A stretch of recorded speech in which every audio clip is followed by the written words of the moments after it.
घने जंगल में एक अनाथ कौवा रहा करता था।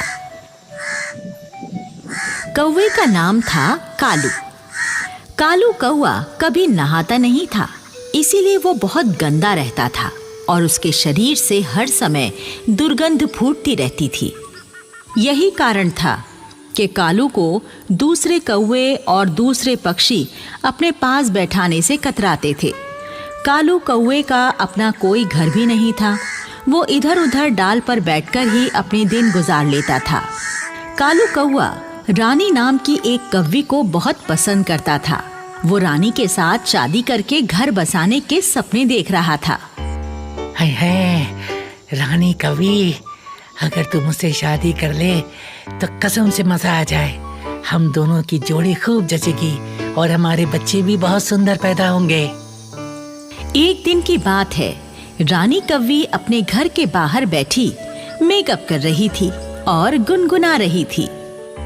सजना है मुझे सजना के लिए, सजना है मुझे। तभी वहां पर कालू आ गया और गाने लगा। मेहंदी लगा के रखना, डोली सजा के रखना, लेने तुझे और रानी आएंगे तेरे सजना। रानी गुस्से में नाक भौं चढ़ाकर कहने लगी, अरे ओ बदबूदार कालू, तू मुझसे शादी रचाने के सपने देखना बंद कर दे। अरे मनहूस, ना तो तेरे पास घर है और ना तू कोई काम धंधा करता है, ऊपर से तू सालों साल नहाता भी नहीं है। मेरा क्या दिमाग खराब है जो मैं तेरे जैसे बदसूरत से शादी करूंगी? चल भाग जा यहाँ से। कालू कौवा रानी के हाथों अपना अपमान करवाकर चुपचाप वहां से उड़ गया और एक पेड़ की डाल पर बैठकर सोचने लगा। हाय, पता नहीं मेरी रानी मुझसे शादी करने से कतराती क्यों है, जबकि मेरे जैसा हैंडसम कौवा तो उसे पूरे जंगल में नहीं मिलेगा, कसम से। तभी कौवे की नजर एक रंग बिरंगे पंखों वाले खूबसूरत मुर्गे पर पड़ी, जो कि अपनी 4-5 मुर्गियों के साथ दाना चुगने में व्यस्त था। कालू मुर्गे को देखकर सोचने लगा, हाय हाय, देखो ये तो हद हो गई। मेरे पास एक भी नहीं है और ये मुर्गा 5-5 बीवियों के साथ घूम रहा है। जरूर इसके पास मुर्गियों को पटाने वाला जादू है। मुझे भी वो मुर्गे से जादू सीखना चाहिए। कालू उड़कर मुर्गे के पास जा बैठा और उससे कहने लगा, मुर्गे भैया, तुम तो अकेले ही 5-5 बीवियां लेकर घूम रहे हो। जरूर तुम्हें मुर्गियों को पटाने वाला जादू आता है। क्या तुम वो जादू मुझे भी सिखा दोगे? मुर्गा कौवे की बात सुनकर जोर से हंसा और कहने लगा, अरे बेवकूफ कौवे, ये मुर्गियां किसी जादू से नहीं, मेरे इन सुंदर रंग बिरंगे पंखों के कारण मुझसे इम्प्रेस हुई हैं, समझे? अच्छा जी, तुम्हारे कहने का मतलब है रंग बिरंगे पंख वाले पक्षी किसी को भी इम्प्रेस कर लेते हैं? हाँ, यही सच्चाई है, लेकिन तू कभी किसी को इम्प्रेस नहीं कर सकता, क्योंकि तू तो एकदम काला कलूटा और बदबूदार है। अब तू यहाँ से दफा हो जा, तेरे शरीर की दुर्गंध से मेरा दम घुटा जा रहा है। पा, पा, पा, पा, पा, पा। कौवा उड़कर डाल पर बैठ गया और सोचने लगा। अब ये रहस्य मेरी समझ में आ गया कि रानी कभी मुझे पसंद क्यों नहीं करती। ठीक है, मैं भी अपने पंखों को रंग बिरंगा बनाऊंगा और 4-5 कवियों से शादी करूंगा। फिर एक दिन की बात है, कालू कौवा मोर के पास गया और उससे कहने लगा, अरे मोर दादा, आप अगर मुझे अपने 2-4 पंख दे दो तो मुझे गरीब का भला हो जाएगा। मुझे आपके पंखों की बहुत जरूरत है। ठीक है, मैं भी नाचता हूँ। जैसे ही नाचते समय मेरे पंख झड़ेंगे, तुम उन पंखों को ले लेना। मोर ने नाचना शुरू कर दिया। उसके 3-4 पंख झड़ गए। कालू उन पंखों को लेकर वहां से चला गया। फिर एक दिन कालू कौवा रंगीन पंखों वाले तोते के पास गया और उससे कहने लगा, तोते भैया, क्या आप मेरी एक मदद करोगे? हाँ, अबे मनहूस कौवे, तो कितना गंदा है। तेरे शरीर की बदबू से मेरा जी मचलाने लगा। चल जल्दी से भाग जा यहाँ से। अरे तोते भैया, मुझे जल्दी से अपने 2-4 पंख दे दो ना, मैं भी यहाँ से चला जाऊंगा। तोते ने जल्दी से अपने 2-4 पंख नोचकर कौवे को दे दिए और कौवा पंख लेकर वहां से उड़ गया। फिर इसी तरह कालू कौवा कबूतर के पास गया और पंख ले आया। फिर कालू नीलकंठ के पास गया और कुछ पंख वहां से ले आया। कठफोड़वा और हुदहुद से भी कालू कुछ पंख लेकर आ गया। अब कालू के पास कई तरह के रंग बिरंगे पंख जमा हो चुके थे। फिर एक दिन कालू सारे पंखों को लेकर बंदर मामा की बार्बर शॉप पर गया और उससे कहने लगा, बंदर मामा, क्या आप मेरा एक काम कर दोगे? आप ये पंख मेरे शरीर पर चिपका दो। मैं कोई भी काम मुफ्त में नहीं करता। बदबूदार कौवे, मीठे जामुन लाकर दे तो मैं ये तेरा काम कर सकता हूँ। ठीक है बंदर मामा, अभी आप मेरा ये काम उधार कर दो। मैं वादा करता हूँ कल आपको मीठे जामुन लाकर खिला दूंगा। ठीक है, ला करता हूँ तेरा काम। बंदर ने कीकर के पेड़ से निकलने वाले गोंद की मदद से सारे पंख कौवे के शरीर पर चिपका दिए और कौवे की काली चोंच को भी लाल रंग से रंग दिया। रंग बिरंगे पंख चिपक जाने से कालू कौवा एक अजीब सा पक्षी नजर आने लगा। कालू जब अपने आप को शीशे में देख रहा था तो वो खुद भी अपने आप को पहचान नहीं पाया और अपने रंग बिरंगे पंख देखकर वो बड़ा ही खुश हुआ। अरे वाह, मेरे शरीर पर तो उस मुर्गे से भी ज्यादा रंग बिरंगे पंख लग गए। अब तो रानी कौवी मुझसे जरूर इम्प्रेस हो जाएगी। फिर कालू बंदर मामा के पास से उड़कर रानी कौवी के घर पर आ गया और डाल पर बैठकर गाना गाने लगा। लेके पहला पहला प्यार, भर के आंखों में खुमार, जादू नगरी से आया है कोई जादूगर। कालू का गाना सुनकर रानी कौवी अपने घर का दरवाजा खोलकर बाहर आई। वो बदले हुए हुलिये के कारण कालू को पहचान नहीं पाई, बल्कि कालू को देखकर वो डर गई। अरे बाप रे, ये इतनी अजीब शक्ल वाला पक्षी कौन है? लगता है ये कोई दानव है जो मुझे खाने के लिए यहाँ आया है। रानी ने अपनी मदद के लिए अपनी बिरादरी के दूसरे कौवों को बुलाने के लिए शोर मचा दिया। बचाओ, बचाओ, कोई मुझे इस भयानक पक्षी से बचाओ। रानी की पुकार सुनकर वहाँ पर बहुत सारे कौवे जमा हो गए और वो भी कालू को कोई खतरनाक पक्षी समझकर चोंच और पंजों से उस पर हमला करने लगे। कालू उन्हें बताने की कोशिश करने लगा। अरे भैया, तुम लोग मुझे क्यों मार रहे हो? मैं तो तुम्हारी ही बिरादरी का कालू कौवा हूँ। एक कौवा कालू की बात सुनकर कहने लगा, अबे झूठ क्यों बोलता है मक्कार? तू हमारे जैसा कौवा कहाँ है? तू तो कोई खूंखार परिंदा है। और फिर सारे कौवों ने मिलकर कालू को इतनी ठोंगे मारी कि बेचारा कालू थोड़ी ही देर में बुरी तरह से लहूलुहान होकर मर गया। सीख, इस कहानी से हमें यही सीख मिलती है कि हमें अपना मकसद पूरा करने के लिए ना तो अपनी पहचान बदलनी चाहिए और ना ही कोई फर्जीवाड़ा करना चाहिए, नहीं तो कालू कौवे के जैसा अंजाम हो जाता है।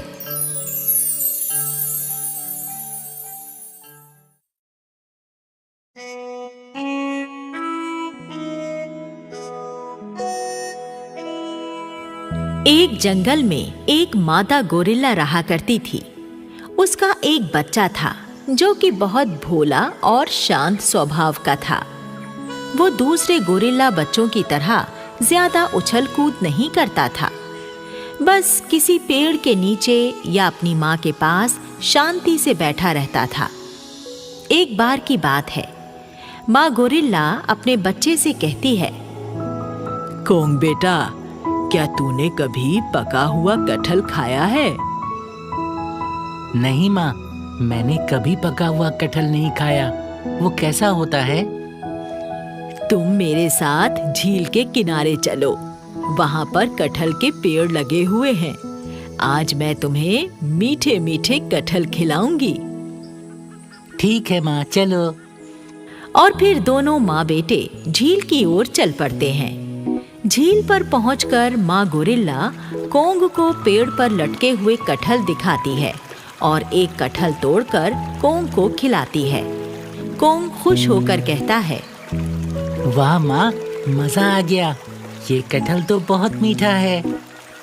दोनों माँ बेटे पेट भरकर कटहल खाते हैं। फिर झील पर जाकर उसका मीठा पानी पीते हैं और जैसे ही दोनों वापस घर जाने लगते हैं, तभी वहां पर 2 चीते आ जाते हैं और माँ गोरिल्ला और कोंग को घेर लेते हैं। माँ गोरिल्ला तुरंत खतरा भांप लेती है और कोंग से कहती है, कोंग बेटा, जल्दी यहाँ से भागो और कटहल के पेड़ पर चढ़ जाओ।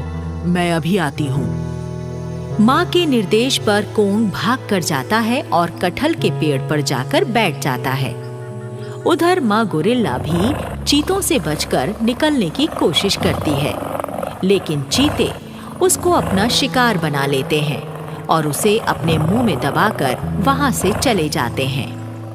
कोंग अपनी माँ का इतना दर्दीला अंत देखकर बुरी तरह सहम जाता है और डर से थर-थर कांपने लगता है।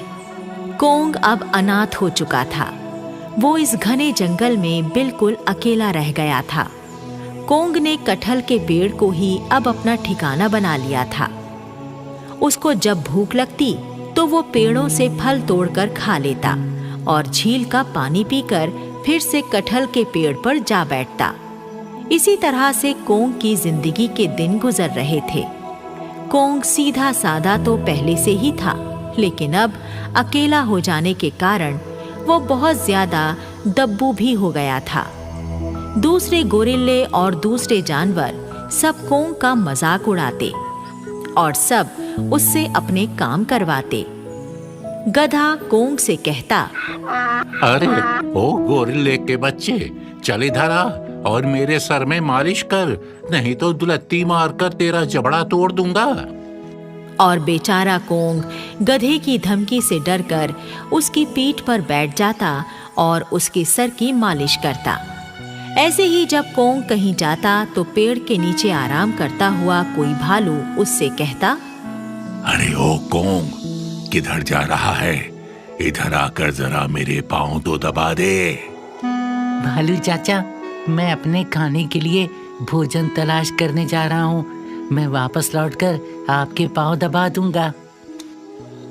अबे पहले मेरे पाँव दबा दे गोरिल्ले, भोजन तलाश करने बाद में जाना। और बेचारा कोंग चुपचाप बैठकर भालू के पाँव दबाने लगता। बंदर कोंग का खाना जबरदस्ती छीन लेते और कोंग को पीटकर भगा देते और वो बेचारा अपने दुर्भाग्य को कोसता हुआ अपने ठिकाने पर चला जाता। चीतों और भेड़ियों को तो देखकर ही कोंग की हालत बहुत खराब हो जाती थी। फिर एक दिन की बात है, सुबह का सुहाना समय था। एक रंग बिरंगे पंखों और लंबी गर्दन वाला सारस जैसा अत्यंत सुंदर पक्षी टहलता हुआ, दाना चुगता हुआ कटहल के उस पेड़ के नीचे आ जाता है जिस पर कोंग रहता था। और वो सुंदर पक्षी अपने पंख फैलाकर नाचते हुए सुरीली आवाज में गाना गाने लगता है। कोंग पेड़ की डाल पर बैठा हुआ उस सुंदर पक्षी को देखकर बहुत खुश होता है और सोचने लगता है, अरे इस रंग बिरंगे पंखों वाले सुंदर पक्षी को तो मैंने पहले कभी इस जंगल में नहीं देखा। ये यहाँ कहाँ से आ गया? तभी अचानक 2 बिल्लियाँ वहाँ आ जाती हैं और उस सुंदर पक्षी पर झपट पड़ती हैं। पेड़ की डाल पर बैठा हुआ कोंग पक्षी पर बिल्लियों को झपटता देखकर तुरंत पेड़ से छलांग लगाता है और जमीन पर आ जाता है। फिर बड़ी फुर्ती से पक्षी को अपने हाथ में पकड़कर अपने पेड़ पर चढ़ जाता है। बिल्लियाँ कोंग पर क्रोधित होकर कहती हैं, अरे ओ कोंग के बच्चे, चुपचाप हमारा शिकार हमें वापस कर दे। अगर तूने हमें हमारा शिकार वापस नहीं लौटाया तो फिर तेरी खैर नहीं। देखो बिल्ली मौसी, तुम मेरे साथ चाहे जो कर लेना, लेकिन मैं इस सुंदर पक्षी को तुम्हारा भोजन नहीं बनने दूंगा। दोनों बिल्लियां खिसियानी होकर चुपचाप वहां से चली जाती हैं। कोंग पक्षी से कहता है, अब तुम्हें कोई खतरा नहीं है सुंदर पक्षी, तुम निडर होकर अपने घर जा सकते हो। तभी एक चमत्कार होता है। सुंदर पक्षी एक सुंदर परी में बदल जाता है और कोंग से कहता है, कोंग, तुम बहुत दयालु गोरिल्ले हो। तुमने मेरी जान बचाई। मैं तुमसे बहुत खुश हूँ। लेकिन तुम हो कौन? अब से पहले तो मैंने तुम्हें इस जंगल में कभी नहीं देखा। मैं एक परी हूँ कोंग। पक्षी का रूप बदलकर मैं यहाँ विचरने चली आई थी और मैं तुम्हारे बारे में भी सब कुछ जानती हूँ। जंगल के जानवर तुम्हें कैसे कैसे सताते हैं, मुझे ये भी पता है। पता नहीं ये सब जानवर मुझे इतना क्यों सताते हैं। मैं बहुत ही कमजोर हूँ, शायद इसीलिए सताते हैं। तुम कमजोर नहीं हो कोंग, तुम भी दूसरे गोरिल्लों के जैसे ही शक्तिशाली हो। तुम अपनी शक्ति को पहचान नहीं रहे हो।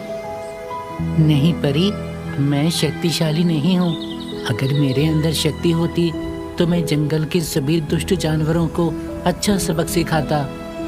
चलो, मैं तुम्हें अपनी जादुई शक्ति से शक्तिशाली बना देती हूँ, फिर देखती हूँ तुम क्या करोगे।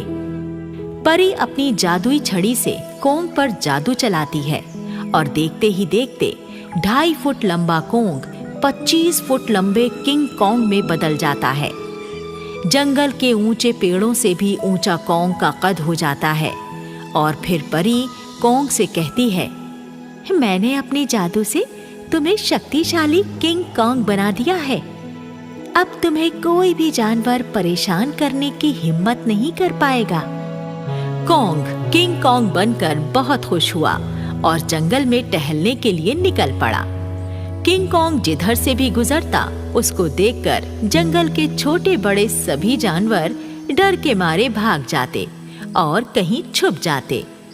किंग कोंग उस गधे को पकड़कर हवा में लटका देता है और कहता है, क्यों रे गधे के बच्चे, क्या आज तू मुझसे अपने सर की मालिश नहीं कराएगा? मुझे माफ कर दो कोंग बेटा, मेरा दिमाग खराब हो गया था जो मैं तुमसे मालिश करवाता था। लेकिन ये तो बताओ, तुम नन्हे कोंग से इतने विशाल किंग कोंग कैसे बन गए? ये राज की बात है गधे, मैं तुझे नहीं बता सकता। बस तू एक बात सुन ले, यदि आज के बाद तूने जंगल के किसी भी सीधे साधे कमजोर जानवर को सताया तो मैं तुझे पटक पटक कर मारूंगा। ये चेतावनी देकर किंग कोंग गधे को जमीन पर छोड़ देता है। किंग कोंग को जब एक जगह भालू मिलता है तो वो भालू को भी हवा में लटका देता है और फिर किसी को ना सताने की चेतावनी देकर छोड़ देता है। कोंग के विशालकाय किंग कोंग बन जाने की खबर पूरे जंगल में आग की तरह फैल जाती है। एक लोमड़ी भागती हुई दोनों चीते भाइयों के पास आती है और चीतों को बताती है, अरे भैया चीतों, हमारे जंगल पर बहुत बड़ी मुसीबत आ गई है, भागो यहाँ से। क्या हुआ लोमड़ी चाची, क्या मुसीबत आई है हमारे जंगल पर? एक विशालकाय गोरिल्ला पता नहीं कहाँ से जंगल में घुस आया है। वो जानवरों को उठा उठा कर पटक रहा है। बस इतनी सी बात से तू इतना घबरा गई चाची? अरे तू टेंशन मत ले, हम दोनों भाई उस विशालकाय गोरिल्ले को देख लेंगे। आज के लंच में हम उस गोरिल्ले का मांस ही खाएंगे। चलो भैया चलते हैं। दोनों चीते वहां से चल पड़ते हैं और उस जगह पहुंच जाते हैं जहां कुछ जानवर डर के मारे छुपे बैठे थे। चीता उनसे पूछता है, क्या तुम लोग भी उसी विशालकाय गोरिल्ले से डरकर यहाँ छुपे बैठे हो? हाँ महाराज, वो किंग कोंग है और बहुत ही बड़ा है। अरे तुम लोग डरो नहीं, हम दोनों भाई उस गोरिल्ले को मारकर खा जाएंगे। तभी गोरिल्ले के बड़े से हाथ वहां आते हैं और दोनों चीतों को पकड़कर ऊपर उठा लेते हैं। चीते देखते हैं वो दोनों किंग कॉन्ग के हाथों में है। किंग कॉन्ग गुस्से में चीतों से कहता है, तुम दोनों तो वही दुष्ट चीते हो ना, जिन्होंने मेरी माँ को मार डाला था। तुम दोनों बहुत अत्याचारी हो, मासूम जानवरों को मारकर खा जाते हो। आज मैं तुम दोनों को मार डालूंगा।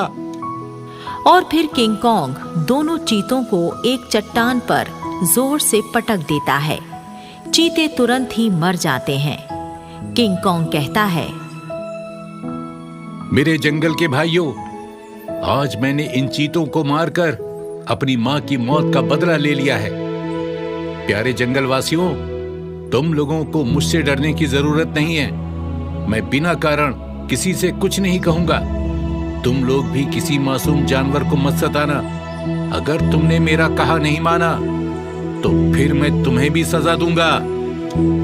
ये कहकर किंग कॉन्ग वहां से चला जाता है। उस दिन के बाद से जंगल के सभी जानवर प्रेम और शांति के साथ रहने लगते हैं। अब कोई जानवर किसी कमजोर जानवर को नहीं सताता।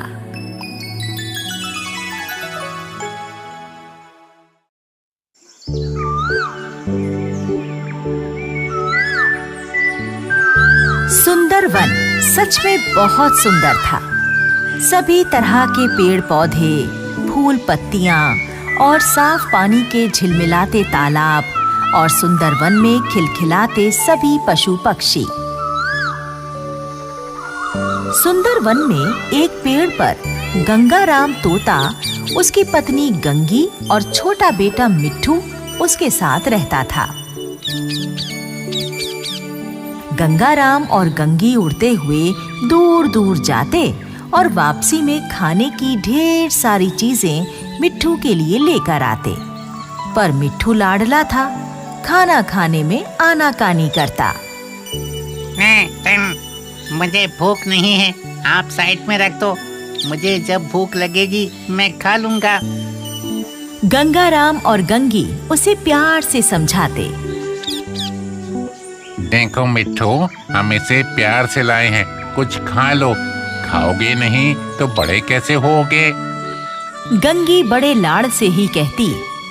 अच्छा, तो मैं और तेरे पापा आंखें बंद करते हैं। आंखें हमारी बंद?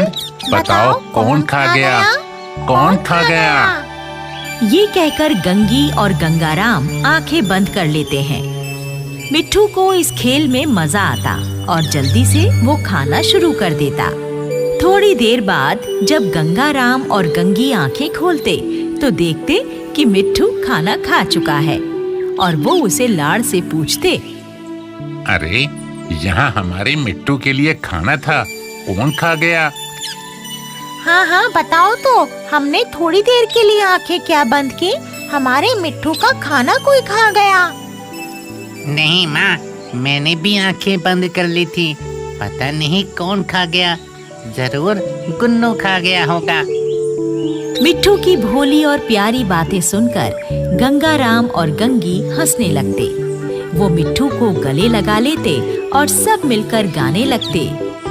सुंदर वन में हमारा घर, छोटा सुंदर प्यारा घर, उस घर में हम सब रहते हैं, खाते सोते और गाते हैं, पीहू पीहू पीहू। मिट्ठू बहुत ही लाड़ प्यार में पल रहा था, इसलिए उसे शरारतें करने की आदत पड़ गई थी।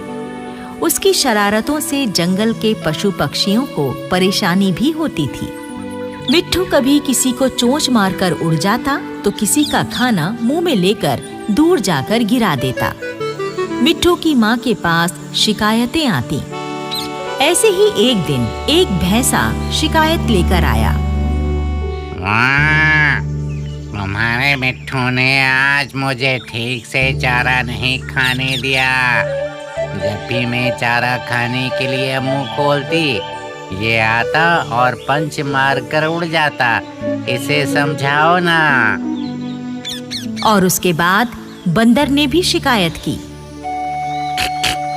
मैं जैसे ही मूंगफली तोड़कर खाने लगा, ये तेजी से उड़ता हुआ आया और मूंगफली मुंह में दबाकर चला गया। ऐसा इसने 2-3 बार किया। गंगाराम और गंगी मिट्ठू की इन हरकतों से काफी परेशान थे।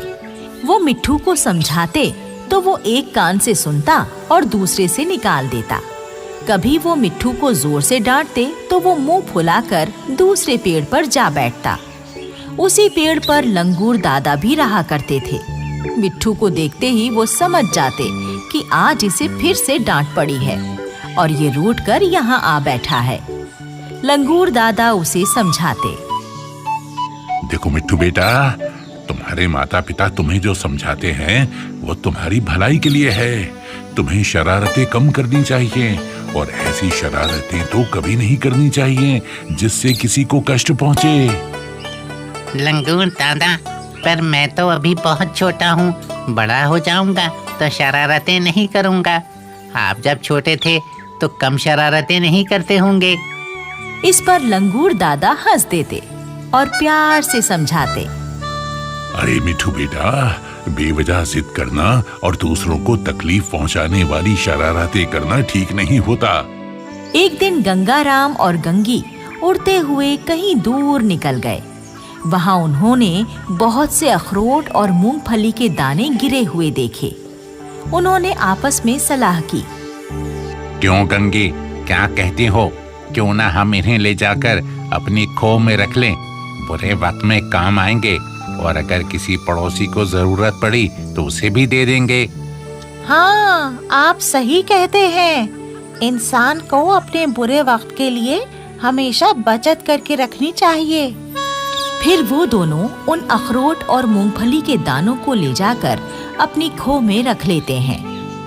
उधर मिट्ठू शरारतें करता हुआ इधर उधर उड़ रहा था कि तभी उसने गुन्नू तोते को अपनी छोटी सी गाड़ी चलाकर जाते हुए देखा। गुन्नू भाई की मोटर चली पम पम पम, मेरे बराबर खड़ा हो किस में है दम। गुन्नू भाई की मोटर चली पम पम पम। बस ये देखते ही मिट्ठू के भी मन में आ गया कि उसे भी ऐसी ही मोटर चाहिए। वो तुरंत उड़ता हुआ घर गया और अपने माँ बापू से कहने लगा, बापू बापू, मुझे भी गुन्नू जैसी मोटर चाहिए। देखो मिट्ठू बेटा, हम तुम्हें वो मोटर नहीं दिला सकते।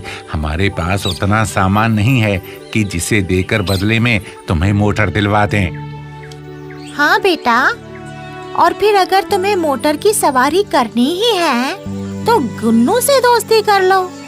दोनों मिलकर मोटर की सैर किया करो। नहीं माँ, मैं गुन्नू की मोटर में भला क्यों बैठूं? मुझे तो अपनी मोटर चाहिए ही चाहिए बस। गंगाराम और गंगी ने मिट्ठू को बहुत समझाया पर मिट्ठू नहीं माना।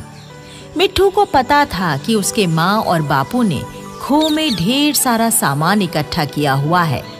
वो उसे विशु कबूतर को देकर मोटर ला सकते हैं। विशु कबूतर मिट्टी से तरह तरह की चीजें और अलग अलग डिजाइन की मोटर गाड़ियां बनाने में माहिर था, पर अपने हर सामान के बदले में कीमत पूरी लेता था। उधर मिट्ठू रुककर फिर से लंगूर दादा वाले पेड़ पर जा बैठा। मिट्ठू से पूरी बात सुनने के बाद लंगूर दादा ने भी उसे समझाने की पूरी कोशिश की, पर मिट्ठू ने एक नहीं सुनी। उसने खाना पीना छोड़ दिया था। आखिर थक हार कर गंगाराम और गंगी को मिट्ठू की जिद के आगे झुकना पड़ा। वो अपना सारा सामान, सारी जमा पूंजी लेकर विशु कबूतर के पास गए और मिट्ठू को मोटर दिलवा दी। मोटर पाकर मिट्ठू खुशी से फूला नहीं समा रहा था। वो झूम झूम कर पूरे जंगल में अपनी मोटर घुमाने लगा। मिट्टू भाई की मोटर चली पम पम पम, मेरे आगे आए वो किस में है दम। मिट्टू भाई की मोटर चली पम पम पम। इधर उधर मोटर घुमाता हुआ मिट्ठू जब घर पहुंचा तो उसने देखा कि उसकी माँ की तबीयत बहुत खराब है। उसकी माँ को इलाज की जरूरत थी। अब एक ही रास्ता था कि गंगी को डॉक्टर बलराम के पास ले जाया जाए। बंदर बलराम बहुत ही काबिल डॉक्टर साहब थे, पर डॉक्टर बलराम ने इलाज का काफी खर्चा बता दिया। गंगाराम और गंगी तो अपनी सारी जमा पूंजी मिट्ठू के लिए मोटर खरीदने पर खर्च कर चुके थे। मिट्ठू रोते हुए बोला, मुझे माफ कर दो बापू, अब मैं कभी जिद नहीं करूँगा। मुझे ये मोटर भी नहीं चाहिए। इसे विशु काका को वापस दे दो और माँ का जल्दी से इलाज करवाओ। मिट्ठू की बात सुनकर गंगाराम जब मोटर विशु कबूतर को वापस कराने गया तो उसने टका सा जवाब दे दिया, सुनो भाई गंगाराम, बिका हुआ माल वापस नहीं होता और फिर मिट्ठू मोटर को कितना इस्तेमाल भी कर चुका है। जब लंगूर दादा को इस सारी घटना का पता चला तो उन्होंने जाकर विशु को समझाया। लंगूर दादा के समझाने पर विशु ने मोटर वापस ले ली और कुछ सामान रखकर गंगाराम को उसका सामान वापस कर दिया।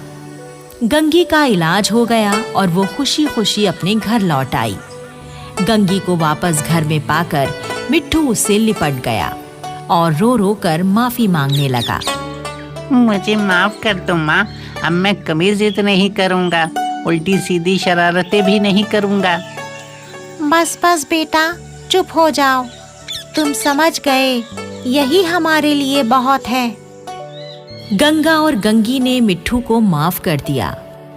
इस कहानी से हमें ये सीख मिलती है कि कभी बेवजह जिद नहीं करनी चाहिए। माता पिता सभी फैसले सोच समझ कर लेते हैं, उन पर भरोसा रखना चाहिए।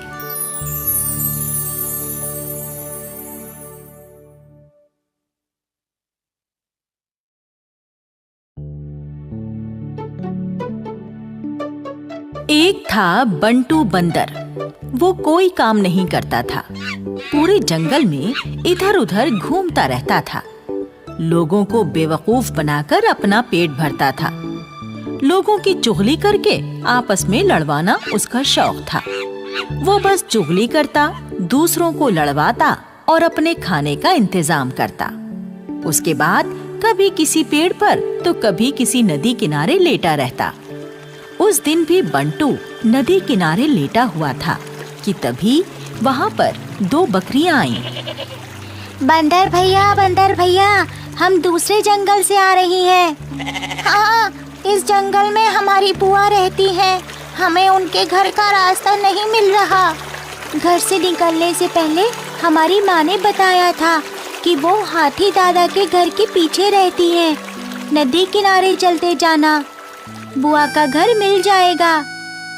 पर हम काफी देर से इधर उधर भटक रही हैं, वो रास्ता नहीं मिल रहा। क्या आप हमें वो रास्ता बता सकते हैं? आपकी बड़ी कृपा होगी। बंटू बंदर ने उन दोनों की ओर देखा और फिर उसकी आंखें गोल गोल घूमने लगीं। उसने कई दिनों से कोई शरारत नहीं की थी। उसे एक शरारत सूझी। क्यों नहीं, भटके हुओं को रास्ता दिखाना मेरा काम है। तुम ऐसा करो, सामने वाले बरगद के पेड़ तक जाओ, ठीक है? ठीक है, चली गई। फिर बाएं मुड़ जाओ, ठीक है? हाँ ठीक है, मुड़ गई। उसके बाद सीधे चलते जाओ, एक आम का पेड़ आएगा, बस उसी के सामने तुम्हारी बुआ का घर है। धन्यवाद भैया, चलो बहन। ये कहकर दोनों बकरियां उसी रास्ते पर चल दी जहां बंटू ने उन्हें जाने के लिए कहा था। कुछ देर तो बंटू उन दोनों को जाते हुए देखता रहा, फिर पेट पकड़कर जोर जोर से हंसने लगा।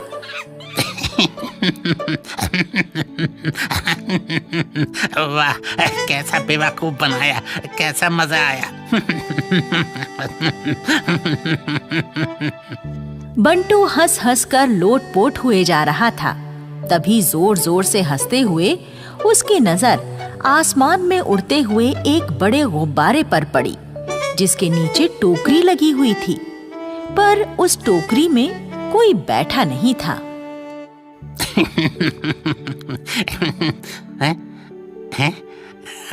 ये क्या है?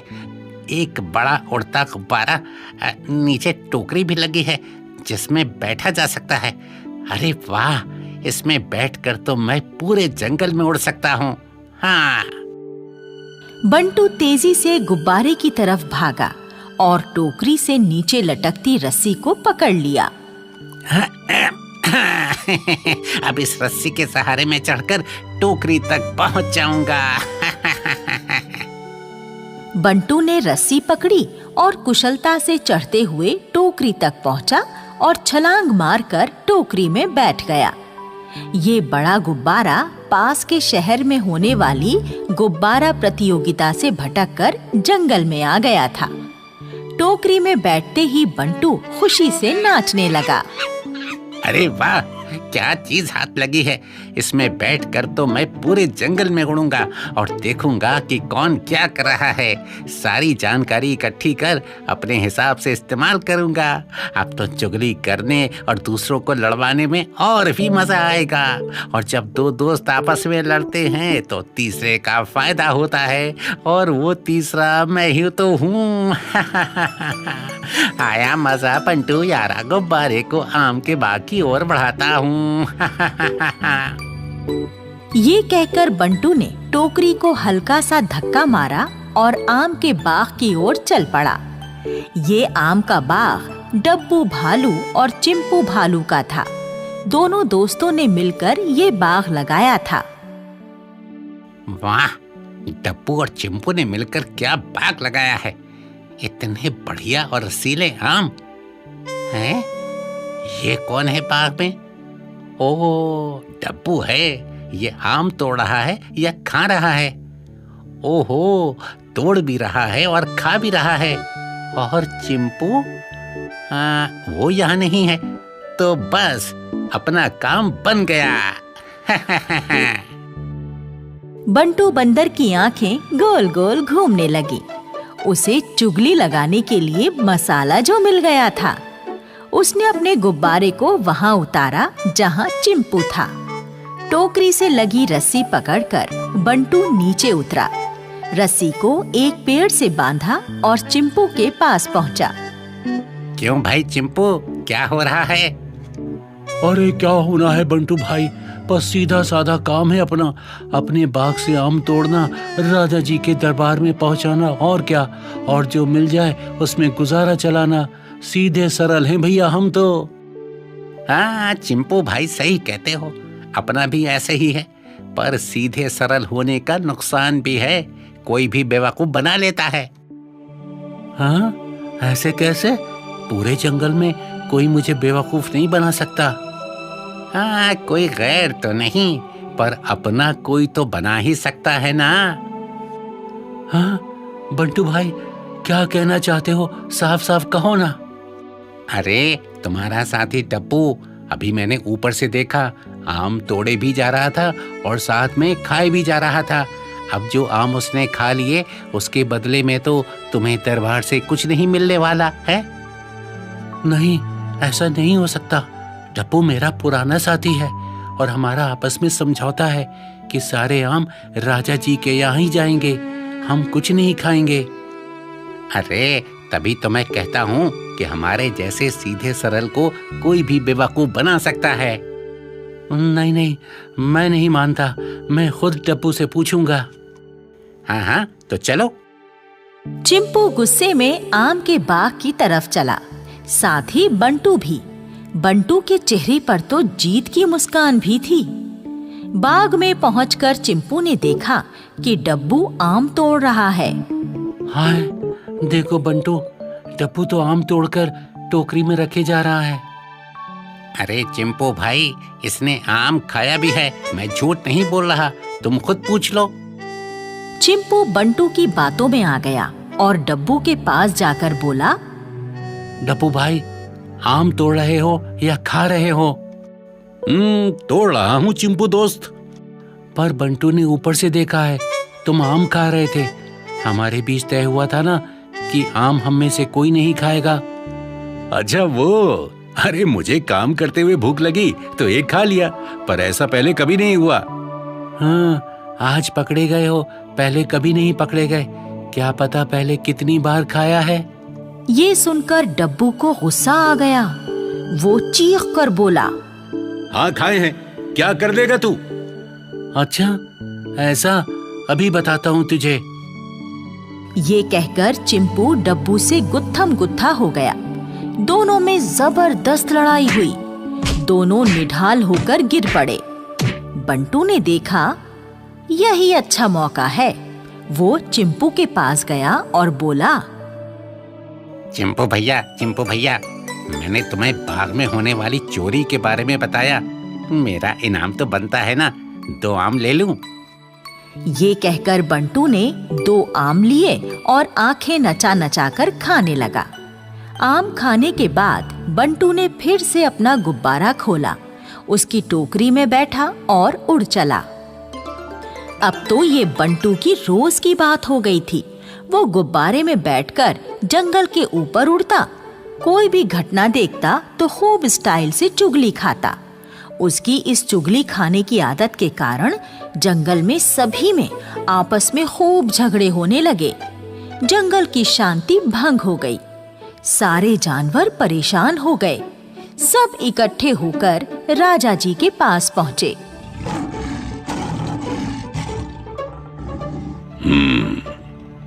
हमने तुम सबकी शिकायत सुनी। हम महामंत्री हाथी जी को इसका समाधान निकालने के लिए कहते हैं। इसका समाधान तो बहुत ही आसान है महाराज।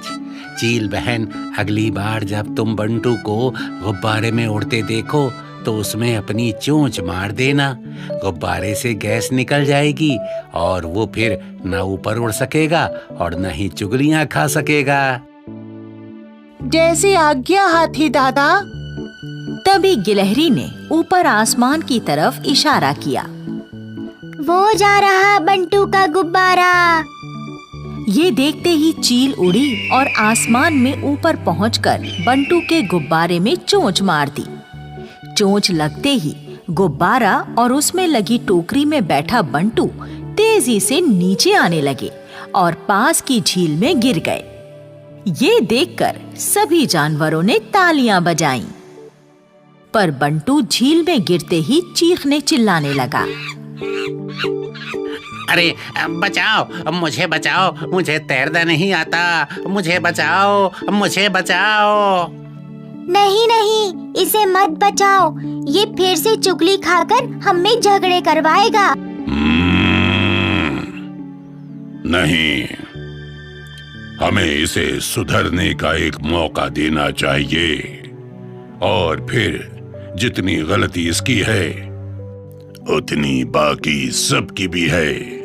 कोई भड़काने वाला कितना भी भड़काए उसकी बातों में आना ही नहीं चाहिए।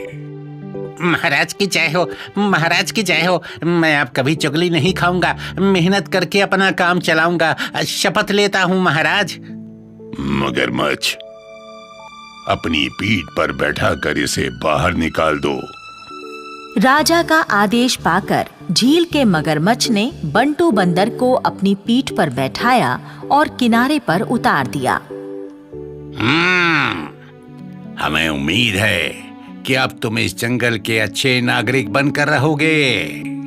मैं वादा करता हूँ हाथी दादा, वादा करता हूँ, अब मैं अच्छा नागरिक बनकर रहूंगा।